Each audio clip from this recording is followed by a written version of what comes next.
별의 탄생은 칠흑 같은 어둠 속에서 빛이 갑자기 점화되는 낭만적인 사건이 아니라 절대 영도에 가까운 극저온의 가스구름이 자신의 무게를 이기지 못하고 무너져 내리는 중력 붕괴라는 폭력적이고 물리적인 과정의 결과물입니다.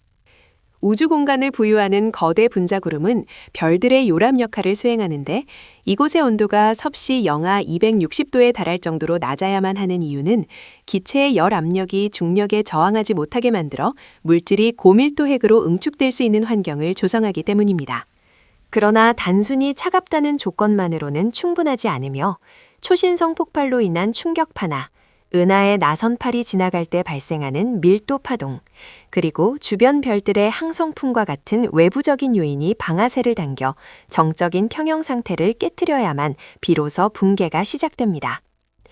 가스구름이 수축하기 시작하면 위치 에너지가 열 에너지로 전환되면서 중심부의 온도가 서서히 상승하게 되는데 이때 형성되는 고밀도 핵은 가시광선 영역에서는 두꺼운 먼지에 가려져 보이지 않지만 적외선 영역에서는 강렬한 빛을 발산하기 시작합니다. 물질이 중심을 향해 자유낙하할 때 모든 입자가 정확히 중심점으로 떨어지는 것이 아니라 미세한 회전 성분을 가지고 있으므로 가군동량 보존 법칙에 따라 수축할수록 회전 속도가 급격히 빨라지게 됩니다. 이 빠른 회전은 원심력을 발생시켜 물질이 적도면을 따라 납작하게 펼쳐지게 만들고 결과적으로 소용돌이 치며 중심으로 흘러들어가는 강차 권반을 형성하게 되는데 이는 마치 배수구로 물이 빨려 들어가는 현상과 유사한 유체역학적 구조입니다. 원반의 중심에는 아직 수소 핵융합 반응을 시작하지 못한 전주계열성 단계의 원시성이 자리 잡고 있으며 이 천체는 비록 핵융합 에너지는 없지만 중력 수축으로 인한 막대한 열을 방출하며 주변을 지배합니다. 흥미로운 점은 원시성이 물질을 빨아들이는 동시에 극지방을 통해 강력한 물질을 우주 공간으로 뿜어낸다는 사실인데 자기장과 회전력이 결합하여 만들어낸 이 쌍극제트는 초속 수백 킬로미터의 속도로 뻗어나가며 주변 성간 물질과 충돌하여 허빅 아로 천체라고 불리는 밝은 충격파 매듭을 형성합니다. 이러한 제트 현상은 별이 성장하고 있다는 가장 역동적인 증거이자 과도한 가군동량을 외부로 배출하여 별이 안정적으로 수축할 수 있게 돕는 필수적인 조절 장치입니다. 강차관반은 단순히 별에게 연료를 공급하는 주유소 역할에 그치지 않고 미래의 행성계가 태어나는 산실이기도 하므로 별의 탄생과 행성의 형성은 시간적으로 분리된 사건이 아니라 동일한 가스와 먼지 구름 속에서 동시에 진행되는 하나의 거대한 프로세스입니다. 원시성의 질량이 태양 질량의 약 8% 이상으로 증가하여 중심부의 압력과 온도가 임계점을 돌파하면 마침내 수소 원자핵이 헬륨으로 융합되는 열핵 반응이 점화되며 이것이 바로 별이 진정한 의미에서 빛을 발하기 시작하는 순간입니다. 이 시점부터 별은 주계열 단대로 진입하게 되며 중력이 별을 수축시키려는 힘과 핵융합으로 발생한 에너지가 밖으로 팽창하려는 압력이 정교한 균형을 이루는 정역학적 평형 상태에 재달하여 수백만 년에서 수십억 년 동안 안정적인 빛을 뿜어내게 됩니다. 모든 가스 덩어리가 별이 될 수 있는 것은 아니며 질량이 충분하지 못해 핵융합을 지속할 수 있는 온도에 도달하지 못한 천체는 갈색 외성이 되어 미약한 열기만을 내뿜으며 식어가는 운명을 맞이합니다. 별의 운명을 결정짓는 가장 핵심적인 변수는 바로 초기 질량인데 질량이 무거운 별은 중력이 강해 중심부 온도가 훨씬 높으므로 연료를 폭발적으로 소모하여 매우 짧고 격렬한 삶을 사는 반면 질량이 가벼운 별은 연료를 천천히 태우며 우주의 나이보다 더 긴 시간을 생존할 수 있습니다. 오리온 성운과 같은 거대 별 탄생 지력에서는 수천 개의 별이 동시에 태어나며 성단을 이루는데 이곳에서 가장 무거운 별들이 방출하는 강력한 자외선과 항성풍은 주변의 가스를 흩어지게 하여 더 이상의 별 탄생을 막는 동시에 충격파로 인근 가스를 압축하여 새로운 별의 탄생을 유도하는 이중적인 역할을 수행합니다. 거대 질량의 별이 방출하는 자외선은 주변의 중성 수소 가스를 이온화시켜 스스로 빛을 내는 수소 이온화 영역을 형성하며 이 영역의 경계면에서는 가스가 압축되면서 연쇄적인 별 탄생이 일어나는 방아쇠 효과가 발생합니다. 허블 우주망원경이 포착한 창조의 기둥과 같은 구조물은 이러한 거대 별의 강력한 복사압에 의해 가스구름이 깎여나가고 남은 잔해이며 그 기둥의 끝부분과 내부에는 여전히 중력 수축을 통해 새로운 별들이 잉태되고 있는 고밀도 코어들이 숨겨져 있습니다. 거대 분자구름이 한꺼번에 무너지지 않고 긴 시간에 걸쳐 별을 만들어내는 이유는 난류와 자기장이 중력 붕괴에 저항하는 지지력을 제공하기 때문이며 이러한 힘들의 균형이 깨지는 국지적인 영역에서만 선택적으로 별이 탄생하게 됩니다. 별이 성장하는 과정은 주변 환경을 정리하는 과정이기도 한데 원시성에서 뿜어져 나오는 강력한 항성풍과 복사에너지는 자신을 감싸고 있던 두꺼운 가스와 먼지 껍질을 날려보내고 강차 권반을 서서히 얇게 만듭니다. 먼지 구름이 거치고 나면 비로소 가시광선 영역에서 별의 모습이 드러나게 되지만 그 이전 단계인 별 탄생의 초기 과정은 먼지를 투과할 수 있는 적외선과 전파망원경을 통해서만 관측이 가능합니다. 현대 천문학은 이러한 파장대의 관측을 통해 별을 둘러싼 먼지 고치의 밀도와 온도를 분석하고 강차 건반의 미세 구조와 제트의 속도를 측정하여 중력이 어떻게 무질서한 가스를 정교한 천체 시스템으로 변환시키는지를 규명하고 있습니다. 별의 진화 단계는 관측되는 스펙트럼 에너지 분포에 따라 0단계부터 3단계까지 분류되는데 0단계는 원시성이 두꺼운 먼지 껍질에 완전히 묻혀 있어 주로 서브밀리미터 파장이나 원적외선으로만 감지되는 가장 초기 단계를 의미합니다. 이 시기에는 주변 물질이 중심액으로 쏟아져 들어가는 강착률이 매우 높으며 강력한 쌍극 분출류가 주변 가스를 뚫고 나가는 현상이 두드러지게 나타납니다.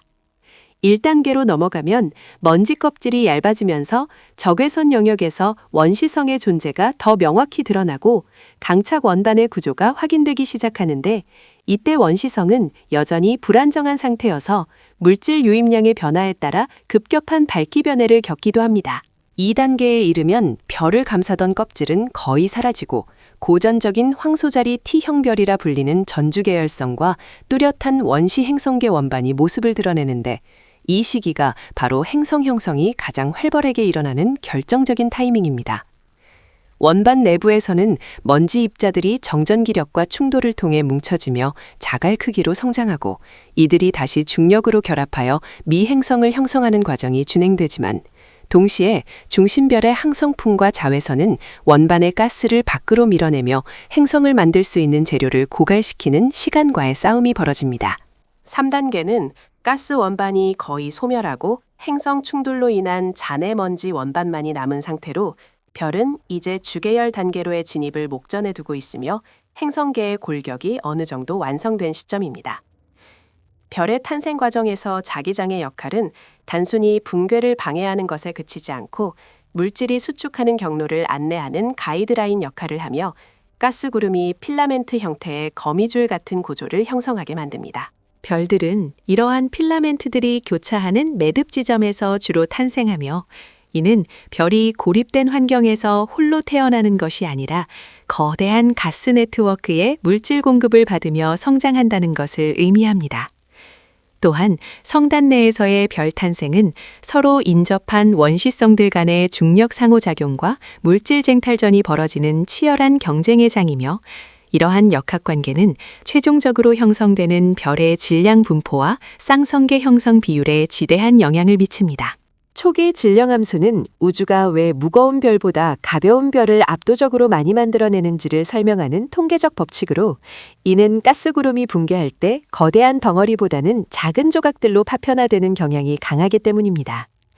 특히 성간먼지는 가스구름 내부의 열을 밖으로 방출하는 냉각제 역할을 하여 구름이 낮은 온도를 유지하고 더 잘게 쪼개질 수 있도록 돕는데 우주 초기에 금속 원소가 부족했던 시절에는 이러한 냉각 효율이 낮아 지금보다 훨씬 거대한 질량을 가진 초대질량 별들이 탄생했을 것으로 추정됩니다. 현대 은하에서는 풍부한 먼지와 분자들이 가스구름의 효율적인 냉각과 파편화를 도와 태양과 같은 중소질량의 별들이 다수 탄생할 수 있는 환경을 제공하고 있습니다. 별이 단독으로 태어나는 경우는 드물며 대부분 쌍성이나 다중성계로 태어난다는 사실은 원시성 단계에서 강착원반이나 가스코어가 둘 이상으로 분열되어 서로의 중력권 안에서 공전하게 되는 과정이 매우 보편적임을 시사합니다. 이러한 다중성계 환경은 행성 형성 과정에 복잡한 중력 섭동을 일으켜 행성의 궤도를 찌그러뜨리거나 아예 시스템 밖으로 튕겨나가게 만들 수도 있으므로 우리가 관측하는 외계 행성들의 다양한 궤도 특성은 그들이 태어난 모성계의 초기 역학적 환경을 반영하는 화석과도 같습니다. 결국 별의 탄생은 단순히 하나의 천체가 만들어지는 것을 넘어 은하 전체의 화학적 조성을 변화시키고 차세대 별과 행성의 운명을 결정짓는 우주 진화의 핵심 엔진입니다. 거대 질량별의 탄생은 천문학의 난제 중 하나인데 그 이유는 별이 커질수록 뿜어내는 복사압이 너무 강력하여 추가적인 물질 유입을 차단해버리는 에딩턴 한계 문제에 직면하기 때문입니다. 이를 극복하기 위해 거대 별은 원반을 통한 비대칭적인 물질 유입이나 풀라멘트를 통한 집중적인 가스 공급, 그리고 성단 중심부에서의 원시성 간 병합과 같은 다양한 메커니즘을 통해 복사압을 뚫고 성장하는 것으로 보입니다. 이렇게 탄생한 거대 별들은 짧은 생애를 마친 후 초신성 폭발을 통해 탄소, 산소, 철과 같은 무거운 원소들을 우주 공강에 흩뿌리며 이 물질들은 다시 식어서 다음 세대의 별과 지구와 같은 암석 행성, 그리고 생명체를 구성하는 근원적인 재료가 됩니다. 우주가 가스를 별로 바꾸는 효율은 생각보다 높지 않으며 이는 별 탄생 과정 자체가 스스로를 억제하는 피드백 메커니즘을 내포하고 있기 때문인데 이를 케니컷 슈미트 법칙과 같은 경험적 관계식으로 설명하려 노력하고 있습니다. 은하 내에서 별 탄생률은 가스의 밀도뿐만 아니라 난류의 강도, 자기장의 세기, 그리고 기존 별들의 피드백 효과가 복합적으로 작용하여 결정되며 때로는 은하 간의 충돌이나 상호작용이 가스를 급격히 압축시켜 폭발적인 별 탄생을 일으키는 스타버스트 현상을 유발하기도 합니다. 반대로 활동성 은하핵에서 뿜어져 나오는 강력한 제트는 은하 전체의 가스를 가열하여 별 탄생을 멈추게 만드는 퀸칭 현상을 일으키기도 하므로 별의 탄생과 죽음은 은하의 진화와 뗄래야 뗄 수 없는 순환고리를 형성합니다.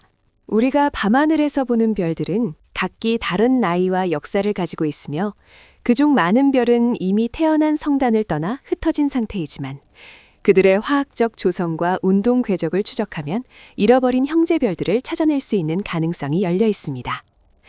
태양 또한 과거에 수천 개의 별이 모인 거대한 성단에서 태어났을 가능성이 높으며 태양계 형성 초기에 유입된 방사성 동위원소의 흔적은 인근에서 초신성 폭발이 있었음을 암시하는 강력한 증거입니다.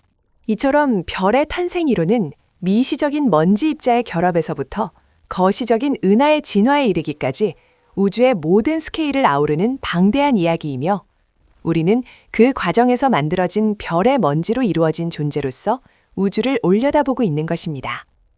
별의 탄생 과정은 단순히 빛을 내는 천체의 등장을 넘어 행성계와 생명체의 기원을 결정짓는 가장 근원적인 사건이자 우주 진화의 핵심적인 연결고리입니다. 원시성 주변에 회전하는 가스와 먼지의 원반은 행성을 만들어내는 정교한 공장 역할을 수행하며 이곳에서 미세한 먼지 입자들은 정전 기력과 중력을 통해 뭉치며 자갈이 되고 최종적으로는 지구와 같은 거대한 암석 덩어리로 성장합니다.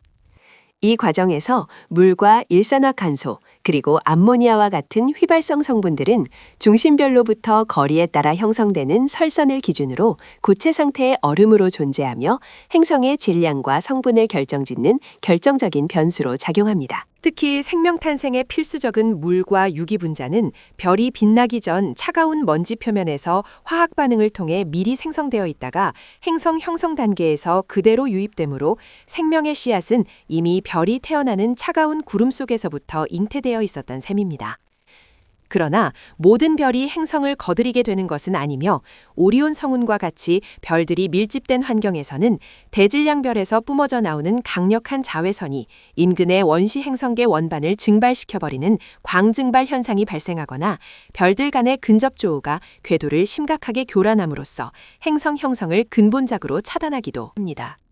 따라서 우리 태양계가 현재와 같이 안정적인 궤도와 생명체가 서식 가능한 환경을 갖추게 된 것은 태양이 태어날 당시의 성단 환경이 적절한 보호와 격리를 제공했거나 혹은 치명적인 복사를 피할 수 있는 운이 따랐기 때문이라는 결론에 도달하게 됩니다.